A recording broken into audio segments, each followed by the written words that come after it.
Bonjour à tous, dans cette vidéo je présente deux utilisations de la division euclidienne lors de la recherche des asymptotes d'une fonction rationnelle. Alors en prenant un exemple très simple, f de x égale x au cube plus 1 sur x carré moins 1, donc quotient de deux polynômes, on a une fonction rationnelle. Quand on a une fonction rationnelle, la première chose à faire c'est de déterminer les conditions d'existence et son domaine de définition. Ici il faut que on ne sait pas diviser par 0, donc il faut que x carré moins 1 soit différent de 0. Ça se résout très rapidement, on ajoute 1 de chaque côté, et on sait que 1 carré égale à 1 si et seulement si x égale 1, en haut carré égale 1, mais aussi, et ne pas oublier la solution x égale moins 1, puisque moins 1, le tout au carré, le moins va disparaître. On en déduit le domaine de définition de la fonction petit f, de moins l'infini jusqu'à... Bon, en fait c'est grand R privé de 1 et moins 1, et il est intéressant de l'écrire sous la forme de la réunion de trois intervalles, puisque c'est aux bornes des intervalles que vont se situer les éventuels asymptotes de la fonction petit f.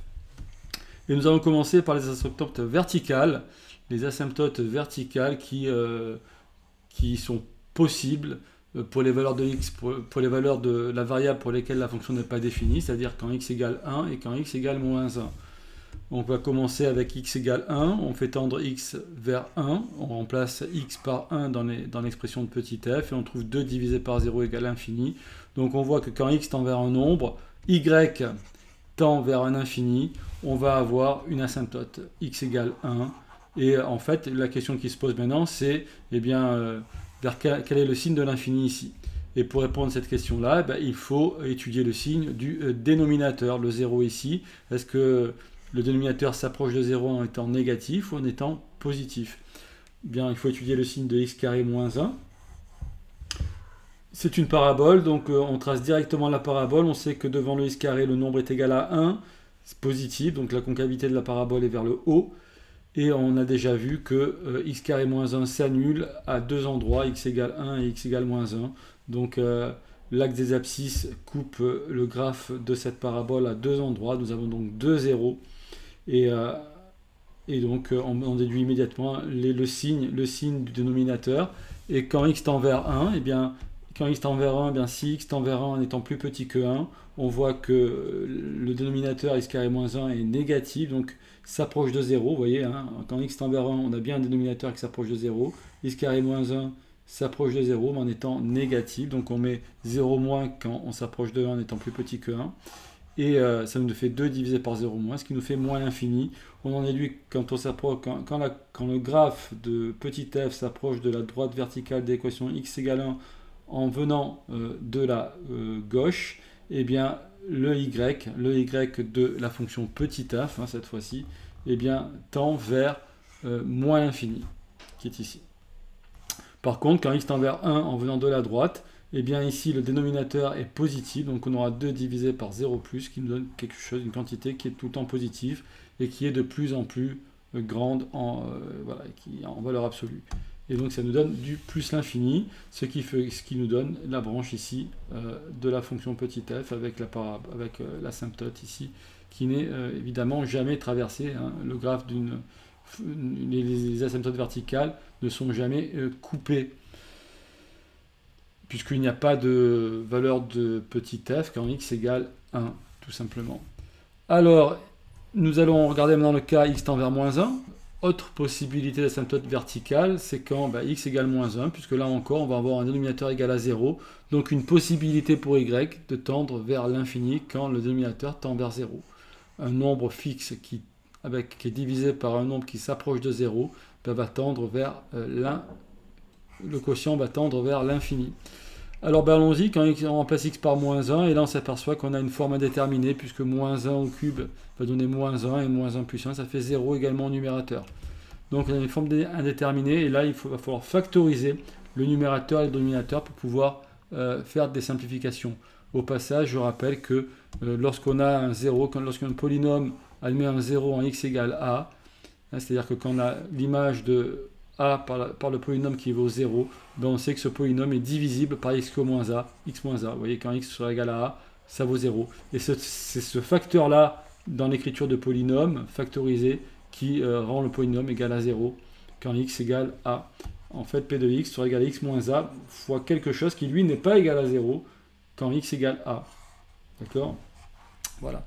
Alors, pour trouver ce polynôme ici qui a un degré nécessairement strictement inférieur au polynôme de départ, eh bien, il faut diviser le polynôme de départ par x moins a. Et c'est là qu'on arrive à une première utilisation de la division euclidienne.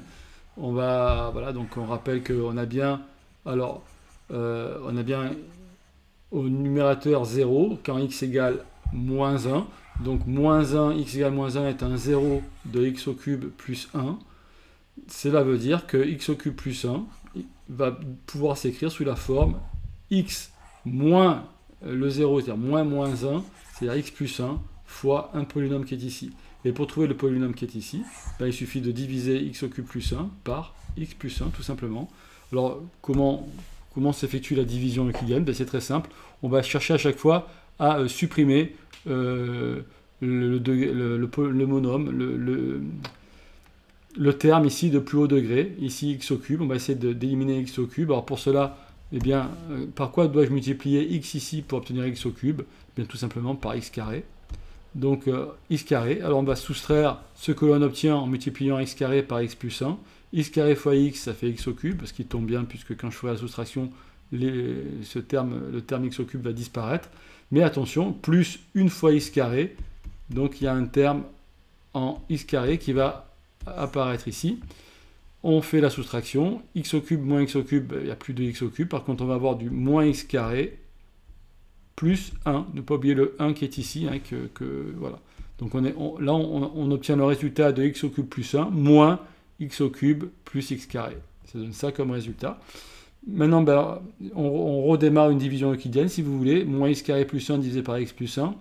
Quel est le terme que je dois rajouter ici pour supprimer moins x carré? C'est moins x. Je dois multiplier par moins x. Moins x fois x, ça fera moins x carré. Donc je vais enlever moins x carré. Je vais enlever également moins x. Moins x fois 1, ça fait moins x. Je fais la soustraction. Moins x carré plus x carré, ça disparaît. Ici va apparaître un x, moins x, ça fait plus x, et toujours le plus 1 qui est encore là, hein, pour l'instant. Rien n'a permis de l'enlever. Et alors, j'ai plus qu'à ajouter 1 ici, puisque vous voyez que je peux supprimer encore le terme x ici en multipliant par 1. Donc ça va me faire moins x plus 1. Et là, évidemment, j'obtiens 0, puisque je sais que ma division est exacte, donc le reste est égal à 0. De cette division, qu'est-ce que j'en déduis? J'en déduis que x au cube plus 1, c'est égal à x plus 1 fois x au carré moins x plus 1. Voilà. Alors, x carré moins 1, bien ça, je vais changer de couleur ici. On a vu qu'il y avait deux racines. Donc là, c'est une fonction du second degré. On sait qu'une fonction du second degré, cette forme factorisée, elle ressemble à ça avec les racines ici. Comme on a déjà les racines, on va pouvoir trouver directement la forme factorisée. Petit a est égal à 1. Devant le terme en x carré, on a 1. X moins la première racine, rappelez-vous, hein, x carré moins 1 s'annule quand x égale 1 et moins 1. Hein, les zéros, les racines ici, c'est 1 et moins 1. Moins 1 ici, donc première racine x1, et la deuxième racine, moins 1, ça fait x plus 1. Bon, au passage, c'est a carré moins b carré, hein, c'est a moins b fois a plus b. On aurait pu directement, évidemment, ici trouver le résultat. Évidemment, on aurait pu aussi faire une division euclidienne, hein, juste pour vous montrer un exemple. Hein. On sait, en fait, ici, la division euclidienne est intéressante si on ne connaît qu'une seule racine. Imaginez par exemple que je connaisse la racine, le 0 égale à 1, mais pas l'autre. Eh bien, je sais que ça va être divisible par x moins 1. Je sais que 1 est 0. Donc, et alors, si on fait ça, eh bien, qu'est-ce qu'on trouve ici? On va mettre x ici. On enlève x moins 1. On va mettre x carré, pardon, moins x. On enlève x carré moins x. Hein, il ne faut pas aller trop vite. Donc, x carré moins 1, x carré moins x carré, ça part. Moins x, ça nous va faire x. Et moins 1 ici. Vous voyez qu'il suffit d'ajouter 1 ici pour avoir... pour obtenir un reste égal à 0. D'accord? Évidemment, ça tombe juste. Hein. X carré moins 1, c'est x moins 1 fois x plus 1. Voilà, la division euclidienne est vraiment un outil très très pratique, et ici, bah, on nous a surtout servi pour factoriser x au cube plus 1. Ici, tout ceci, évidemment, n'était pas nécessaire, puisqu'on a déjà la factorisation de x carré. Enfin, voilà, ça c'est utile, mais ce que j'ai fait ici n'est évidemment pas nécessaire. C'est juste au cas où on aurait une seule racine sur les deux sur une fonction, sur un polynôme du second degré, bien on peut encore ici utiliser évidemment la division euclidienne pour trouver la factorisation. Mais souvent ce qu'on fait, c'est qu'on pour un polynôme du second degré, on peut aussi déterminer la deuxième racine en calculant delta et l'écrire comme ça. Ça après c'est au choix. On a deux possibilités pour factoriser la fonction x carré. Mais on n'est pas obligé de calculer delta, on aurait pu aussi faire une division euclidienne. Dans le cas, encore une fois, hein, où on connaît un zéro du polynôme et pas le deuxième. Mais évidemment, si on connaît les deux, bah, on ne se fatigue pas, on écrit directement la factorisation. Voilà. Alors, qu'est-ce que l'on en déduit ici? On va pouvoir en déduire que la fonction f de x égale x au cube, je vais écrire en noir, la fonction f de x, et c'est surtout ça qui est important, hein, égale x au cube plus 1 sur x carré moins 1, bien s'écrit aussi x plus 1, alors je vais effacer peut-être ça parce que ça me dérange, ça va me déranger, voilà. Voilà, la division ici n'était pas forcément nécessaire, hein, je l'ai faite comme exemple de division euclidienne, voilà, on va l'enlever ici, tout ça ne sert à rien. Et alors, on va dire que c'est égal à x plus 1 fois x carré moins x plus 1 divisé par x moins 1 fois x plus 1. Vous voyez qu'on peut simplifier les x plus 1 en haut et en bas. On a une multiplication. Hein. Et alors ça donne x carré moins x plus 1 sur x carré moins 1. Et alors rappelez-vous, on s'intéresse à quoi là? On s'intéresse au cas où x tend vers 1.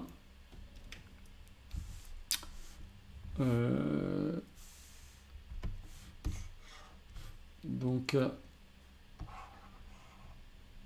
voilà, quand x tend vers moins 1, pardon, on s'intéresse au cas x tend vers moins 1, qui est ici, et on avait trouvé une forme indéterminée, et c'est pour ça que l'on a factorisé numérateur et dénominateur, hein, et on obtient cette simplification ici, ce qui nous permet de calculer la limite quand x tend vers moins 1 de x carré moins x plus 1 sur x carré moins 1, puisque ça en fait c'est une autre façon d'écrire f de x, mais voilà, et je remplace x par moins 1, donc ça fait moins 1 au carré, moins 1 plus 1, divisé par moins 1 au carré moins 1, ce qui nous donne 1 plus 1 plus 1, divisé par évidemment, il reste plus que... oui. Il ne reste plus ici que x moins 1. Hein. Sinon, tout ce qu'on avait fait là ne sert à rien. X moins 1, donc ça fait... Il n'y a pas le carré ici. Voilà. Et moins 1, ça va nous faire moins 2. Donc on trouve que c'est égal à moins 3 demi. Et la limite, quand x tend vers moins 1 de petit f est égal à moins 3 demi, on peut en déduire que l'on a un point vide ici. La fonction petit f met un point vide. Donc, point vide d'abscisse moins 1 et d'ordonnée moins 3 demi. Point vide ici. C'est-à-dire que la fonction n'est pas définie quand x égale moins 1. C'est l'axe des abscisses ici. Quand x égale moins 1, donc la fonction, ici on a moins 3 demi, la fonction a un point vide ici, donc alors après je ne sais pas forcément ce qu'elle fait, hein, mais en tout cas ici il y a un point vide, elle tend vers, quand x tend vers moins 1, l'image de la fonction, le y tend vers moins 3 demi, mais il ne l'atteint jamais en fait. Voilà. Très bien. Là, x peut s'approcher autant qu'on veut de moins 1. Le y va s'approcher autant qu'on veut de moins 3 demi, mais à aucun moment y sera égal à moins 3,5, puisque la fonction n'est pas définie quand x égale moins 1. La fonction petit f n'est pas définie quand x égale moins 1, puisqu'un dénominateur est égal à 0, et on ne sait pas diviser par 0. Mais il se trouve que le numérateur est aussi égal à 0, et que si on simplifie l'écriture de petit f, eh bien on voit qu'on résout comme ça le fait que on montre ici ce qui se passe quand x s'approche de moins 1, et ici, il n'y a pas d'asymptote vertical, vous voyez. C'est la deuxième possibilité, quand une fonction n'est pas définie, une fonction rationnelle n'est pas définie pour une valeur de x. En général, on a une asymptote verticale, mais il peut aussi y avoir un point vide. Ok, alors maintenant, il nous reste à traiter le cas de x qui tend vers l'infini, voir si on a des asymptotes horizontales ou obliques. Alors, je rappelle que la fonction f de x est égale à x au cube plus 1 sur x carré moins 1. Je vérifie que je ne me trompe pas, c'est bien ça. X au cube plus 1 sur x carré moins 1, voilà. Alors maintenant, on va s'intéresser au cas x tend vers l'infini. On ne va pas forcément préciser, on peut commencer par moins l'infini par exemple. Limite quand x tend vers moins l'infini de f de x. Alors ça va donner quoi? Là on sait qu'on peut garder les termes de plus haut degré. Quand x tend vers l'infini, eh bien x au cube est beaucoup plus grand que 1 quand x devient très grand. Donc ça fait x au cube sur x carré, de même pour le dénominateur. Et c'est égal à la limite quand x tend vers moins l'infini de x. Et donc ça va donner moins l'infini. Or, pas d'asymptote horizontale, donc il n'y a pas d'asymptote horizontale. Mais on voit qu'on a x ici. Vous voyez, en fait, le degré du numérateur est un plus grand que le degré du dénominateur. Dans ce cas-là, on a une asymptote oblique. Si le degré ici est égal, on a une asymptote horizontale qui est éventuellement avec un y qui n'est pas forcément égal à 0. Et quand le degré du numérateur est plus petit, strictement plus petit que le degré du dénominateur, bien là, on voit qu'il va nous rester du x qu'en bas, et on va avoir quelque chose du style un nombre fois divisé par de l'infini, et ça va donner du 0, donc une asymptote horizontale. Hein, et ça, c'est important de retenir. Si le degré du numérateur est strictement plus petit que le degré du dénominateur, bien une asymptote horizontale, y égale 0. Si le degré du numérateur est égal au degré du dénominateur, on a une asymptote horizontale avec y égale un nombre. Et si le degré du numérateur est égal au degré du dénominateur plus 1, on a une asymptote oblique. Et sinon, si n est strictement plus grand que d plus 1, eh ben on n'a pas d'asymptote. D'accord ? Et alors, c'est là qu'intervient à nouveau la division euclidienne. Si je divise x au cube plus 1 divisé par x carré moins 1, là en fait je regarde un petit peu à quoi est égal, on va obtenir une nouvelle écriture de la fonction petit f beaucoup plus intéressante quand on étudie sa limite quand x tend vers l'infini. Alors allons-y, hein. Faisons la division euclidienne. X au cube plus 1, le numérateur divisé par le dénominateur. Bon, je mets x ici, donc je vais enlever x au cube moins x, ça va me donner x plus 1. Et alors j'ai terminé, hein, ma division euclidienne est terminée, je ne sais pas enlever le x qui est ici avec du x carré là, hein, puisque je vois toujours, voilà, je ne sais pas, je sais si je fais un nombre ici, ce sera du x carré, et je ne vais pas enlever le x avec. Donc, eh bien j'obtiens quoi? J'obtiens que x au cube plus 1 est égal à x carré moins 1 fois x plus un reste. Le reste qui est ici. Je divise chaque membre par x carré moins 1, ce qui va me permettre de retrouver la fonction petit f ici. Et ici, il va rester x, et là, je vais obtenir x plus 1 sur x carré moins 1. Donc, écriture très très intéressante. Hein. Ici, j'ai f de x. Ici, je vais aller lire l'asymptote horizontale. Dans l'asymptote horizontale, c'est tout simplement y égale x. Et ici, j'ai un terme qui, lorsque x tend vers l'infini, eh bien, se rapproche tend vers 1 sur x. Ce terme se comporte comme 1 sur x quand x tend vers l'infini, et donc du 1 divisé par 0. D'accord?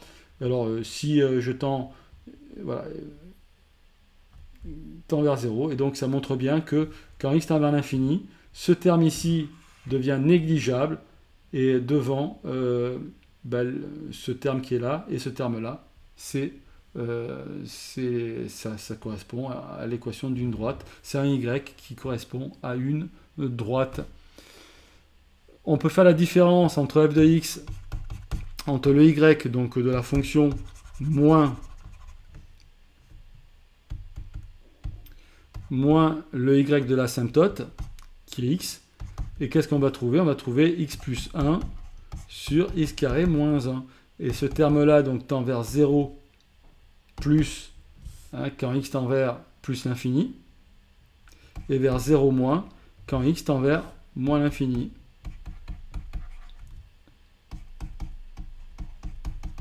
Puisque ce terme-là se comporte comme 1 sur x, 1 est positif, bien quand x tend vers moins l'infini, on va avoir ici un terme qui est négatif, donc 0 moins, et quand x tend vers plus l'infini, un terme qui est positif. Concrètement, ça donne quoi? Ça va nous donner une courbe, donc la droite asymptote y égale x, et alors f de x moins x est positif quand x tend vers plus l'infini, quand x tend vers plus l'infini. Donc ça veut dire que f de x est plus grand que x. Donc ça fait une courbe qui est plutôt comme ça. Et quand x tend vers moins l'infini, au contraire, on a une courbe qui est en dessous de l'asymptote, puisque f de x moins x sera négatif. Et en fait, il faut bien comprendre que la différence que vous avez ici, eh bien c'est le terme qui est là. D'accord? Et ce terme tend vers 0. C'est pour ça que le graphe de la fonction se rapproche de l'asymptote, parce que la différence entre le y de la fonction et le y de l'asymptote se rapproche de 0. D'accord? Soit en étant négatif, auquel cas ben, le graphe de petit f est en dessous de l'asymptote, soit en étant positif, ce qui veut dire que le y de la fonction est au-dessus du y de l'asymptote. Voilà. Eh bien, je vous remercie de votre attention.